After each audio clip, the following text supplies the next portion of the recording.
Qualification race, well, as ever for the TVR Tuscan, and competition, particularly between Ashley Ward and Colin Blower. Ward spins out of the picture, Blower spins back across the track, leaving all of those following on behind, including Steve, with nowhere to go. Jamie Campbell-Walter had plenty of places to go. He was heading towards the checkered flag, but under pressure from Ian Flux. And these two fighting it out for the coveted 7th place on the grid. Remember, the top 6 already through. Well, one man who wasn't going through was Grant Tromans. Fair bit of work to be done there, Grant methinks. Retirement, the only place for him. Victory lane, the only place for Jamie Campbell-Walter. Took the victory and celebrated in the usual fine style.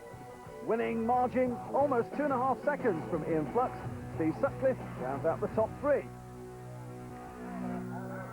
So to our feature race at the Croft Circuit here in the northeast, and it's a cracking start from the inside by Phil Hindley, but it's not as good as the one from the outside by Bobby Burton-Rowe, who really storms out in front as they come to Clervaux, the first corner here. It's very tight through there, and they must keep the power on as best as they can, find a bit of track to play on, and hopefully not end up in the gravel.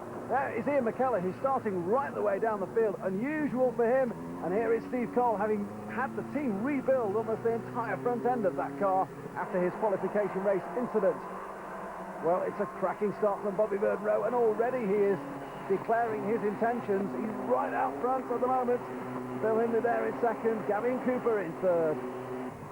And these three starting to stretch their legs away. As you can see, the track is quite damp, and in some places it is very, very greasy indeed. And that is throwing out a real challenge for all these TVR Tuscan pilots. There is Bobby Burton-Rowe, the Londoner, last year's champion, of course, setting about trying to retain his title in 1998. And we're on board with Steve Cole. Oh, and there's contact there. Simon Flood gets a tap up the backside, and he's into contact as well with Nigel Tuscan, the Stratford-upon-Avon driver. Spins out to one side. And Flood on the inside. Well, let's see if they can rejoin. Oh, that's a bit of a brave manoeuvre. There was only place one there. Place that Tim Hood was headed, and into the gravel. Oh my word, how on earth they all missed him there. Tim Hood can count himself very, very lucky indeed. Back with the leaders. Bobby Burton-Rowe having now been caught by Phil Hindley. Hindley just, I think, playing himself in those opening couple of laps. Gavin Cooper's not happy. Well, I thought for a moment he had a gearbox sort of a problem. He's dropped back, hasn't he, from the leaders. Oh, and Ben Samuelson, TVR's PR man, spins off. It's all happening, isn't it? Here we are back with the leaders. Bobby Burton-Rowe sees Phil Hindley go to the inside of him, and Hindley will surely take the lead. He will indeed. Hindley slops through. Bobby Burton-Rowe, I think, might have just been caught napping there. And behind them, Gavin Cooper looks on and thinks, there might be a chance here for a place for me. Michael Caine is the silver 44 car behind, and this leading quartet starting to make a breakaway. The next man up is the winner of the qualification race earlier on, and that is Jamie Campbell-Walter. Looking for a strong finish. Into the hairpin they come. Oh, and the spinner there is the 27 car of Steve Sutcliffe. Also off with him is Mark Preston, and Sutcliffe will rejoin, as have all those so far who've had a little bit of a moment, and continues on his merry way. Here's the leader, also continuing on his merry way. Gavin Cooper down the inside of Bobby Burton-Rowe. Oh, and also Jamie Campbell-Walter, and Bobby Burton-Rowe runs wide. I've got to speculate that Bobby has got some sort of a problem. It could be tyres. Could be something else. Look at the oversteer there on Ian Flux's car as he moves the wheel to the right-hand side to try and correct the back end, trying to catch up. Michael Caine is his next target. Caine can't get down the outside of Bobby Burton-Rowe.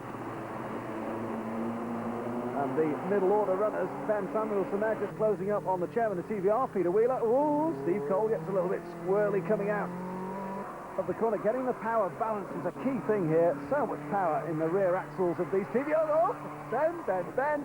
That is the chairman. Oh dear. Ben Samuelson has taken out the chairman of TVR, Peter Wheeler.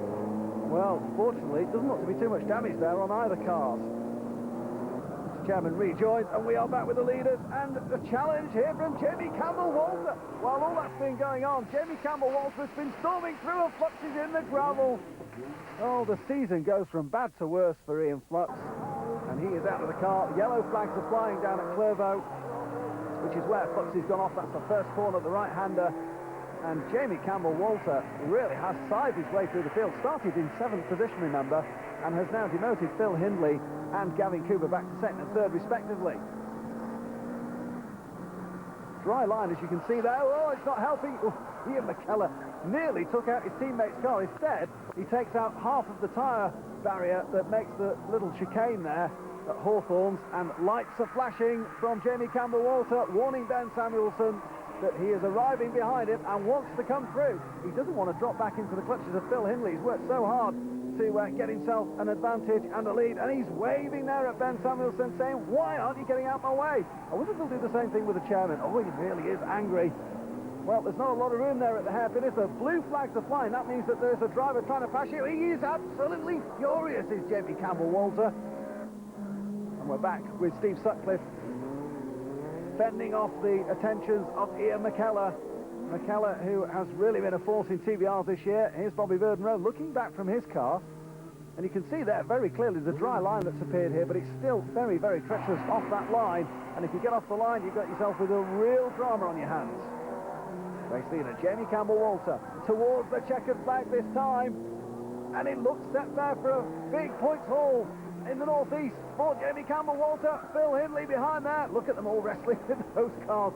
Huge power, as we said before, but it looks as though Jamie Campbell-Walter will make his way to the grid. Yes, he does, and takes the checkered flag. Look, Bob, no hands, and I am delighted. Hey, that's what we like to see, a driver celebrating his victory. Great stuff there. Jamie Campbell-Walter makes it a double victory here at Croft. He wins the qualification race.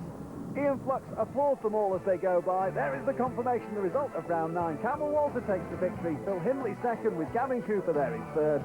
Verdenroe, Kane and a recovering Tim Hood rounding out the top 6. As far as the championship positions are concerned, Bobby Verdenroe continues to lead over the second place in that race. Phil Hindley, McKellar up to third.